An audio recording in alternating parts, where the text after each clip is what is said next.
What's up, weirdos? I'm Chris Weir, and this is the Chris Weir Experience. And today on Chris Weir Answers, I answer the question, how much should I be spending on my marketing and advertising? Well, the short answer to that question is as much as you possibly can. Marketing and advertising is what drives your business. That is what gets your product out to the audience that it's intended to get to, your prospects, your clients. It can be first marketing externally to customers, to prospects. It can be internal to your employees and staff. But either way, you're communicating the message of your business, and that's the only way you're going to get sales. And sales are the only way that you're going to stay in business. So marketing and advertising, you need to spend as much as you possibly can. Now, how do we determine what the most we possibly can spend on marketing and advertising is?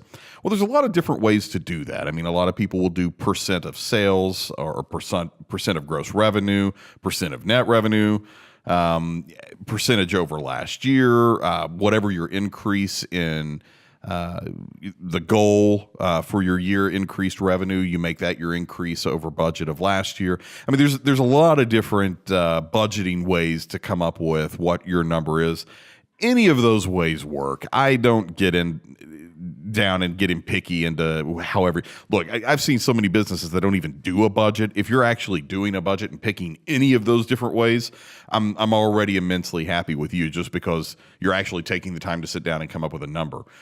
Those of you who are not coming up with a number and you're not sitting down and actually coming up with your budget, I highly recommend that you start doing that, because if you don't know what to spend, if you don't set guardrails for spending on marketing and advertising, I'm telling you right now, you will get sucked into a black hole. Marketing and advertising can be the black hole of a budget because it seems like the money just disappears.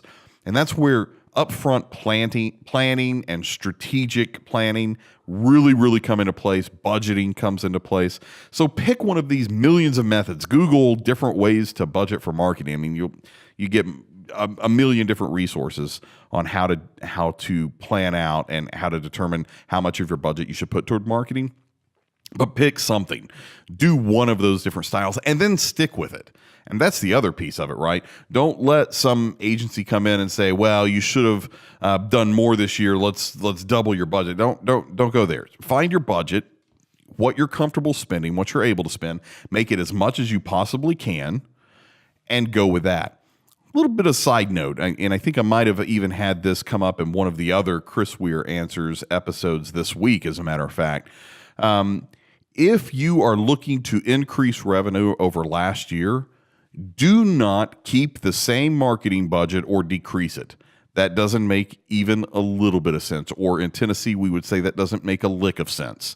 If you're trying to increase revenue, you need to increase number of conversations, because the only way to increase revenue is to increase sales. And the only way to increase sales is to either get individuals to buy more or to get more people to buy.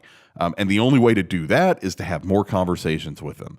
That's really common sense. There's really no alternatives to that. That really is how that works. It's that simple. That's real life. So don't decrease your marketing budget if you're trying to increase your revenue. The first thing people start cutting, businesses start cutting whenever they start running into sales issues, they'll start cutting their marketing budget, which blows my mind. We need more customers in, so I'm going to talk to fewer people. That doesn't even make logical sense. So certainly lay out your marketing budget as much as you can possibly lay out that makes everything comfortable for your business. But lay it out, set it in stone, and run with it for the year. And every single year you should be doing your planning. And you'll start getting your rhythm. You'll start figuring it out how much you need to plan for. And the planning will get easier and easier every single year. But the most important thing is actually do the planning. Hope it helps. Talk to you soon.